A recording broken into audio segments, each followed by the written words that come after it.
Հարգելի գործընկերներ, պարոն Աբրամյան, այսօր կարծես թե ազգային ժողովում ժամանակավոր հանձնաժողովի օր է հայտարարված, բայց ես ուզում եմ հետևյալն ասեմ, երկու հանձնաժողովների ստեղծման հարցերը քննարկվեցին թեև լարված մթնոլորտում, բայց ես կնախընտրեի,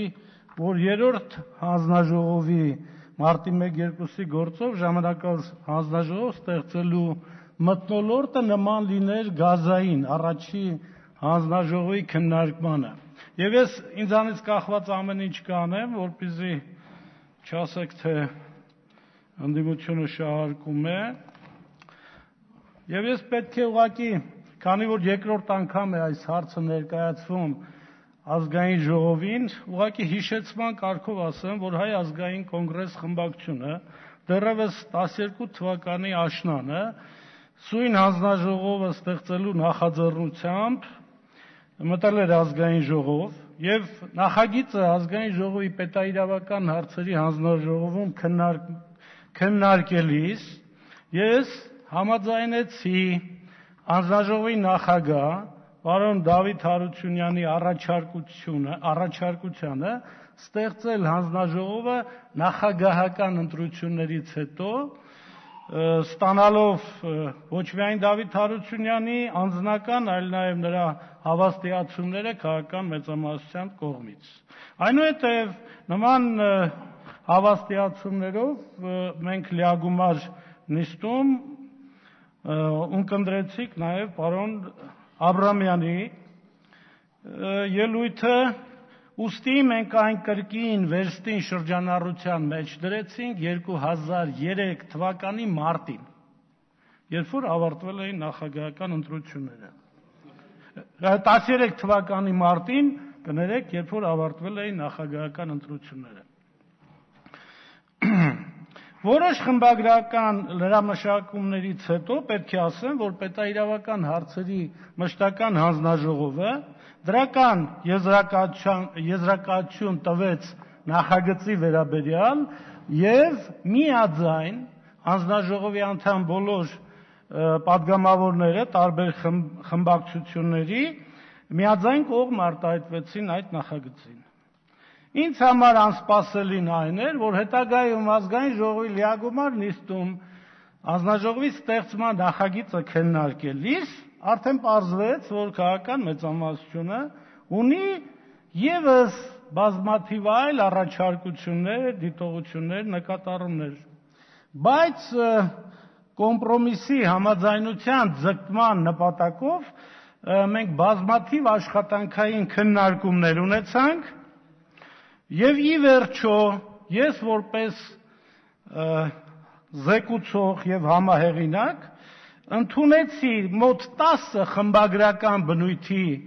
առաջարկություններ ու դիտողություններ եւ 2-3 բովանդակային առաջարկություններ, բայց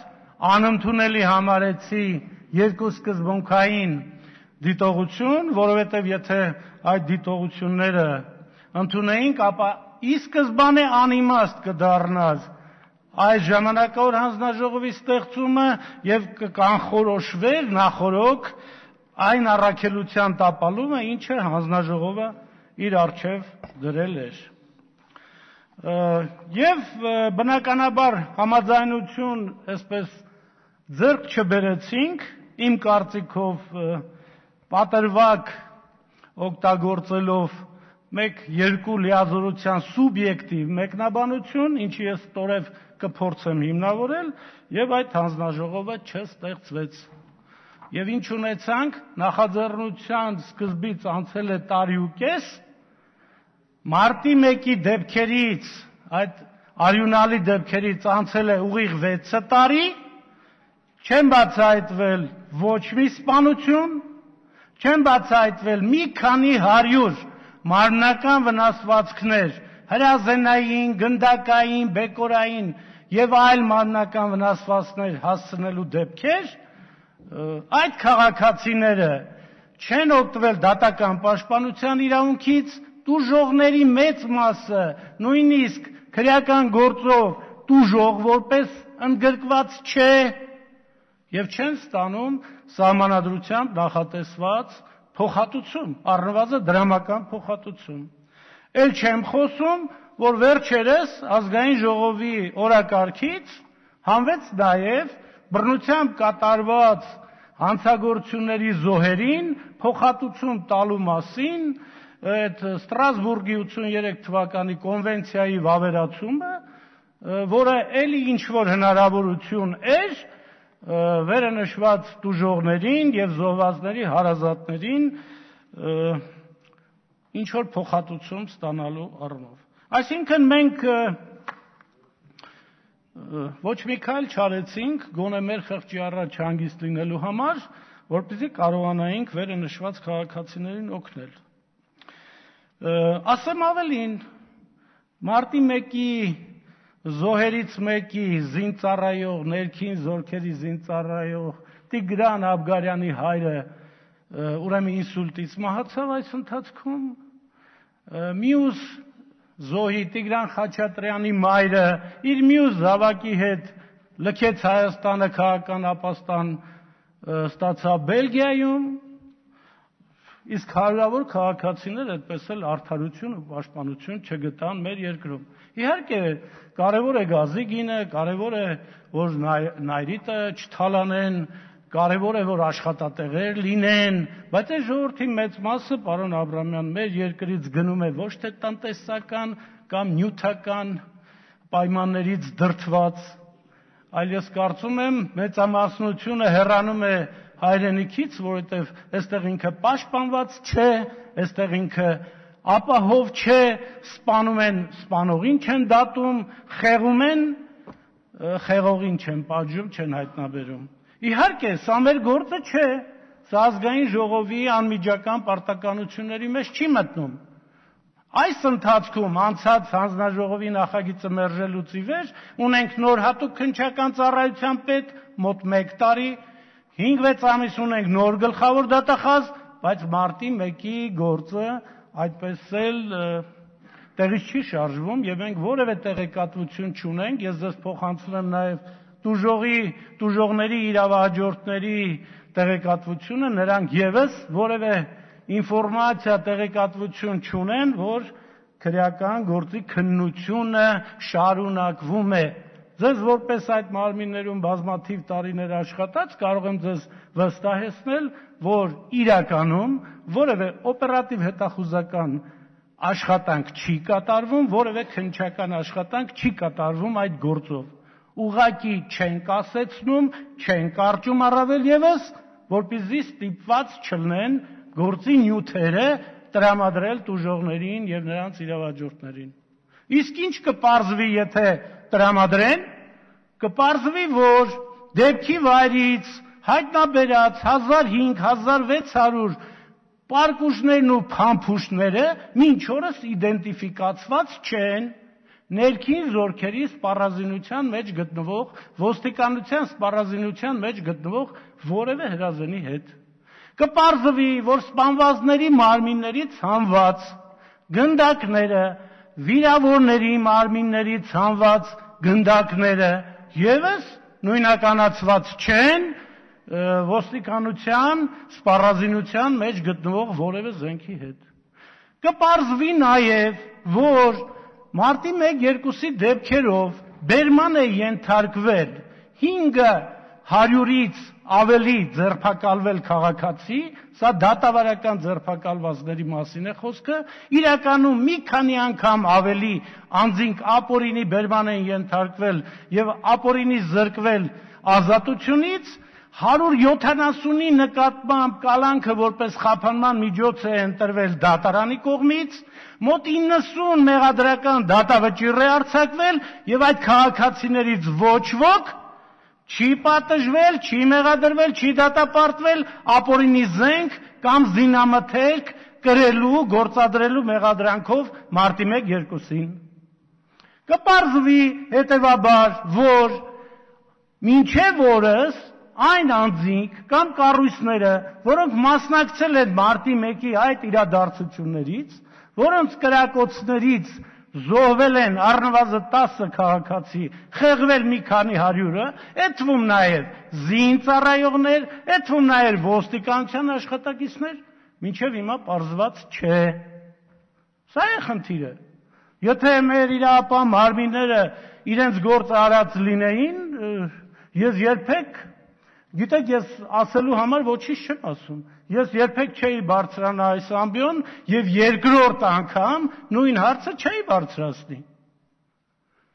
Ակնհայտ է, որ այս գործի բացահայտումը, եթե ինձ թույլ տրվի ասել, այսպես ոչ թե պրոֆեսիոնալիզմի պակասի, համապատասխան քննչական եւ օպերատիվ հետախուզական կադրեր չունենալու կամ թերի մասնագիտական պատրաստվածության եւ այլնի արդյունք է, այլ ուղղակի այս գործը, այսպես ասենք, տաբուի տակ է դրված։ Սրան չի կարելի մոտենալ։ Մինչդեռ, եթե մենք միայն վերհիշենք փաստահավաք խմբի 2 անդամների զեկույցները, նաեւ փաստահավաք խմբի ամբողջ կազմով անդամների զեկույցները, կտեսնենք, որ այնտեղ բավական լուրջ հիմքեր են ներկայացվել, թե բանակի ապօրինի ներգրավման վերաբերյալ մարտի 1-2-ի դեպքերին, թե պաշտպանության նախարարի փետրվարի 23-ի 0038 հրամանի ապօրինի միջոցով այդ հրամանի հիման վրա զորքերի Երևան քաղաք բերելու, թե այլ ապօրինի զինված միավորումների մասնակցության վերաբերյալ փաստեր են ներկայացվել, հազարավոր այսպիսի խնդիրներ են ներկայացվել, որոնք ես վստահ եմ, որ նախաքննության ընթացքում ուրեմն որևէ լուրջ քննության առարկա չեն դարձել։ Հակառակ դեպքում ովքեր գնդակահարեցին մեր 3 քաղաքացիներին եւ հարյուրավոր վիրավորներին։ Լավ, եթե ասենք քաղաքացիական անձանց սպանությունները իշխանություններին չի հետաքրքրում նաև ներքին զորքերի սպայի սպանությունը կամ մահը, Համլետ Թադևոսյանի, կապիտանի մահը։ Ես այս մեջբերումները չէի անի, ուղղակի ստիպված եմ անել, ասելու համար, որ եթե ազգային ժողովը չի գործադրում սահմանադրությամբ եւ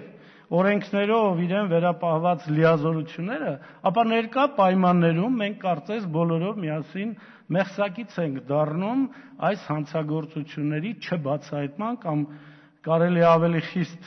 տերմին կամ որակում օգտագործել պարտակման համար։ Ուստի ես մեկ անգամ եւս դիմում եմ ազգային ժողովի ղեկավարությանը, պարոն Աբրամյան, դուք այստեղ ասում եք, ես խոստացա գազի հանձնաժողով ստեղծեցինք, հիմա խոստացաք, որ աշնանը նայրիտով եք ստեղծում, բայց դուք մոռացել եք, որ դուք առաջինը խոստացել եք մարտի 1-ի հանձնաժողով ստեղծել, այո, եւ վկա են մեր բոլոր գործընկերները, մամուլի ներկայացուցիչները։ Ես գիտեք ինչ եմ ուզում ասել։ Այ որպես հիմնական 2 առարկություն ուզում եմ հիշեցնել մեր գործընկերներին, թե ինչ առարկություններ, այսպես պատճառ կամ առիթ դարձան, որ նախագիծը չընդունվեր։ Առաջինը, որ մենք դատախազներին այստեղ հրավիրելու իրավունք չունենք։ Փառք Աստծո, տարի է անցել եւ ազգային ժողովի քաղաքական մեծամասնությունը նախագիծ է ներկայացրել, երեկել մենք քվեարկեցինք, եթե ես չեմ սխալվում, որ գլխավոր դատախազը 2005 թվականի սահմանադրական փոփոխություններից հետո դարել է տեղեկատու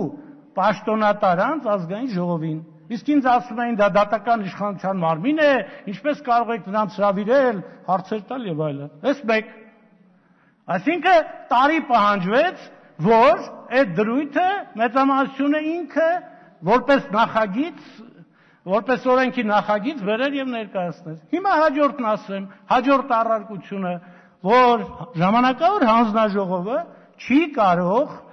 հրավիրել քննիչներին, հետաքննության մարմնի ներկայացուցիչներին։ Ես այն ժամանակ էլ հիմա էլ այն կարծիքին եմ, որ կառավարության առընթեր բոլոր մարմինները նույնիսկ վաղը կքննարկենք այս քննչական կոմիտեի ստեղծման խնդիրը, դրանք գործադիր իշխանության մարմիններ են, հակառակ դեպքում նրանք կամ կառավարությանը առընթեր չէին լինի, կամ էլ նրանց ղեկավարը չէր նշանակվի, ասենք, վարչապետի կողմից կամ վարչապետի ներկայացմամբ նախագահի կողմից։ Միակ մարմինները, որոնք չեն մտնում գործադիր իշխանության մեջ, դրանք եւ օրենսդրի բնականաբար դատական մարմիններն են, դատավորներն են, դատական մարմիններն էլ չեն ընդհանուր առմամբ, այլ միայն դատավորներն են։ Այսինքն հաջորդ խնդիրը դա էր, որ մենք իրավունք չունենք։ Իմիջիալոց ասեմ, ես չգիտեմ հիմա արդարադատության նախարարի կարծիքը ինչքան է կարևոր ազգային ժողովի համար, բայց ուրբաթ օրը պետաիրավական հարցերի հանձնաժողով նա ստիպված կամ չգիտեմ, այդպես Արփին Հովհաննիսյան ներկայ ընդունեց, որ այո, քննիչը գործադիր իշխանության մարմին է, եւ այդ կոմիտեն կամ նախաքննական մարմինը գործադիր մարմին է։ Այդ դեպքում եթե գործադիր է, ինչու մենք չենք կարող նրանց հրավիրել եւ հարցեր տալ։ Այս է երկրորդ առարկությունը, ամենակարևորը, ասում էին այդ քրեական գործերի նյութերին դուք ծանոթանալու իրավունք չունեք որպես падգամավորներ, որովհետեւ նախաքննության գաղտնիք կա։